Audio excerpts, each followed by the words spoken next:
이제 5번째 강좌로 들어갔습니다. 자, 지시어죠. 이그저. 우리 4번째는 뭘 했죠?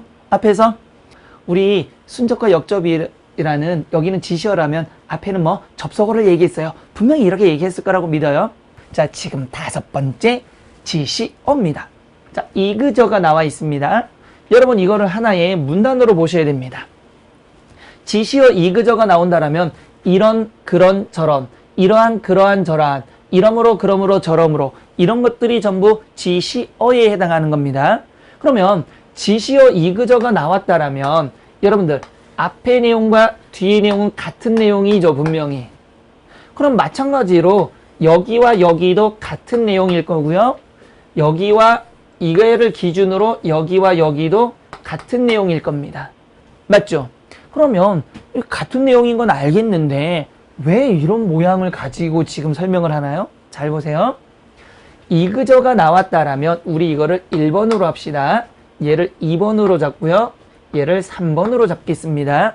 자, 여기서 여러분들이 극단적으로 틀리는 경우도 제가 설명을 해드리겠습니다.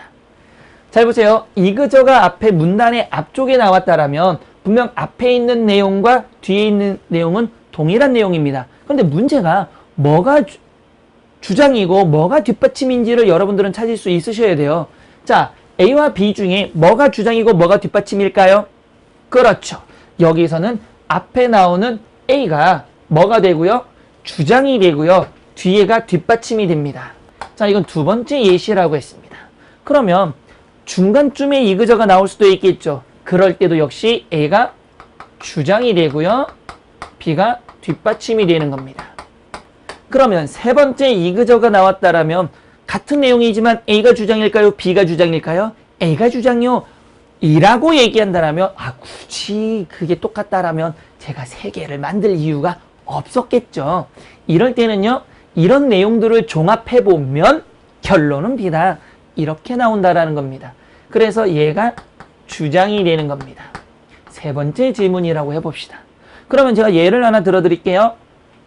철수는 엄마를 도와드렸다. 이런 철수는 착하다 그랬습니다. 자, 이 앞쪽에 나왔다는 겁니다. 1번이니까. 그러면 이 글에서 주장은 뭘까요? 철수 엄마를 도와드렸다가 주장일까요? 철수 착하다가 주장일까요? 자, 분명히 제가 귓속에 지금 맹맹맹 거리는 소리가 당연히 철수 착하다가 주장이겠죠.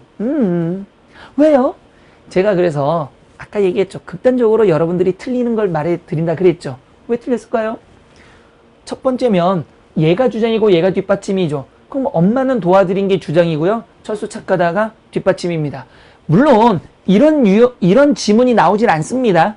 이건 말이 안 되니까. 근데 제가 인위적으로 순서를 바꿔버린 겁니다. 그래도 여러분들은 앞쪽에 있으니까 얘가 주장이고 얘가 뒷받침이라는 생각을 하셔야 돼요. 그래서 일부러 이렇게 배열을 바꿔버린 겁니다. 되셨나요? 그러면 2번째 경우는 영희는 우는 학생 때렸다. 나쁜 짓이다 그랬습니다. 주장은 뭘까요? 우는 학생 때린 거죠. 뒷받침은요? 나쁜 짓이 되는 거겠죠. 2번째니까. 이해되셨나요? 그럼 3번째. 이거죠. 할아버지 틀니를 철수가 팔아버렸어. 이는 인성이 문제다. 자, 주장은요. 인성이 문제가 있는 게 철수죠. 그 다음에 얘가 이런 짓을 했기 때문에 결과론적으로 인성이 아주 그냥 네 가지가 없다. 이렇게 여러분들을 알 수가 있는 겁니다. 자, 극단적으로 제가 1번과 2번 같은 경우는 순서를 바꿨는데 여러분들이 순서에 연연하면 안 돼요. 가끔 가다 보면 이 문제에서 이게 맞는 건지 저게 맞는 건지 헷갈릴 수가 있단 말이에요. 그럴 땐 지시어와 접속어를 통해서 주장을 물어보고 있다라면 얘가 앞쪽에 있으니까 좀 얘가 주장인 것처럼 보이지만 얘를 찍어야 되겠구나 답지에서. 그러면 여러분들이 맞는 겁니다. 그렇지 않으면 헷갈려. 역시 독해 어려워. 시간 많이 걸려. 이런 얘기밖에 안 나온다는 얘기예요. 이해되셨죠? 자, 그러면 우리 한번 문제를 풀어봅시다. NCS 문항에서 문제를 풀어봅시다. 자, 중심 내용으로 가장 적절한 거 그랬습니다. 문제 풀고 난 다음에 보는 게 좋아요.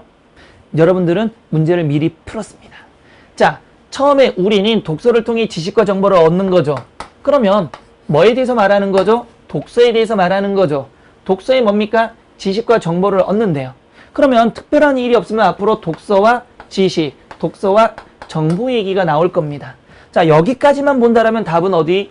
지식과 정보, 정보와 없고 지식과 교양, 지식과 정보, 지식의 창조 발전. 아하. 그러면 이때 보니까 말하고 싶은 건 두 개를 말했으니까 가장 적절한 거는 몇 번 아니면 몇 번일 가능성이 높다. 지식 정보가 나온 게 1번, 지식 정보가 나온 게 4번. 그러면 나머지는 어떤 것들? 조건이 모자라기 때문에 뭐가 된다? 답으로는 뭐가 된다? 조금 모질한 애들이구나. 자, 이러면은 지금 딱 읽는 순간 5개 중에서 몇 개를 나눠버린 거죠? 3개 버리고 둘 중에 하나라는 거. 충분히 이해가 되시죠? 지시어 접속어를 통해서 찾는 거죠. 그러면 여기까지 보니까 답은 몇 번 중에 하나다. 자, 여기를 봤을 때 뭐가 되는 겁니까? 예를 들어 그랬죠. 그리고 나중에 이처럼이 나왔습니다. 그러면 정말 말하고 싶은 건 여기서부터구나. 자, 우리는 책에서 얻은 지식과 정보를 나왔죠. 지식과 정보 나왔죠. 지식과 정보 나왔죠. 분명히 두 개가 나왔으니까 2번, 3번, 5번이 아니라는 건 확정적입니다. 생산적으로 이게 얻기냐 아니면 활용까지 있냐. 생산적으로 무엇해서 활용해서 우리의 삶을 풍요롭게 갖고 나갈 수 있다. 지식, 정보, 활용. 정답 몇 번이 되는 거죠? 4번이 되는 겁니다. 이해되셨어요? 자, 그러면 다시 한번 정리해 볼까요? 자, 예를 들었기 때문에 분명히 앞에 게 뭐가 됐나? 주장이 되는 거죠. 그럼 말하고 싶은 건 독서에 대한 지식과 정보, 그 예입니다. 그 다음에 이처럼이 나왔기 때문에 이제 주장은 뒤쪽인 거죠. 그래서 책에서 얻은 지식, 그 다음에 정보, 활용하여 우리의 삶을 풍요롭게 가꿀 수 있었다. 지식, 정보, 활용 몇 번? 4번 딱 나왔죠. 그럼 여러분 어때요? 다 읽지 않더라도 지시어 접속어 등을 통해서 예를 들어가 보이니까 앞에 게 핵심일 거고 여기 내용이 여기서 바뀌지 않을 거니까 두 개가 다 들어간 건 1번과 4번밖에 없었고 그 다음에 활용이란 단어까지 들어간 건 몇 번이다? 4번 끝. 어떻습니까?